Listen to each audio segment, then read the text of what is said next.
চলো আমাদের হিরোর এন্ট্রি দিয়ে আজকের ভিডিওটা শুরু করি। তো আজকের ভিডিওটা একটু না অনেকটাই স্পেশাল। না যেটা ভাবছো সেটা না, আমি দেশ ছেড়ে পালাচ্ছি না। গেছিলাম ভেদিকে আমার লাইফে একটা খুব স্পেশাল মানুষের বার্থডে সেলিব্রেট করতে। আর দেখো ভিলাতে ঢুকতে না ঢুকতে যে যার ইম্পর্টেন্ট কাজে লেগে গেছিলো। অফকোর্স এটা ওদের জন্য অনেক ইম্পর্টেন্ট ছিল, বাট আমরাও ওদের থেকেও বেশি ইম্পর্টেন্ট কাজে ওদের লাগিয়ে দিয়েছিলাম।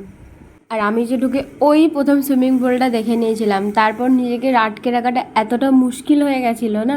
শরীরটা আমার অবশ্যই এখানে ছিল, বাট মনটা আমার সুইমিং পুলেই সুইমিং করছিল আর আমাকে বারবার করে ডাকছিল আজা আজা। সরি এত বাজে গান শোনানোর জন্য। তো ফাইনালি আমরা চলে গেলাম পুলে, খুব মজা করছিলাম দেখতেই। দেখো যখন তোমার তার কাটা থাকবে, তোমার গ্রুপও পাগল, তাই তোমাকে কেউ জাজ করার মধ্যে থাকবে না। ওটা বেস্ট কম্বিনেশন।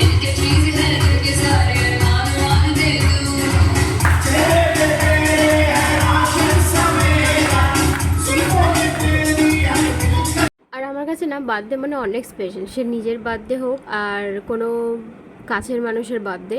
আমি একটু ওল্ড ফ্যাশন থটসের মানুষ, যে বার্থডেতে এখনও লেটার লিখতে পছন্দ করে, এখনও একটা রোজ, একটা চকলেট বা হ্যান্ডমেড কিছু।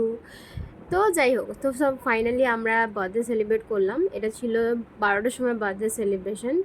তারপরে কি যখন ছোটোপট আমরা বার্থডে সেলিব্রেট করার পরে আবার চলে গেছি পুলে।